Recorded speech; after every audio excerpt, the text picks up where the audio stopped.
what does the recent conflict in the Middle East involving mainly Iran, Israel, which of course we know that Israel is backed by the imperialist USA, what does it mean for the broader spectrum in terms of the world order, for peace, for stability, for progress and development?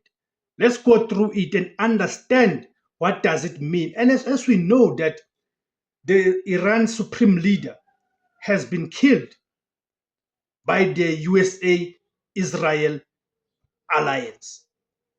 So, as you may know, Israel and Iran, they are both in the Middle East.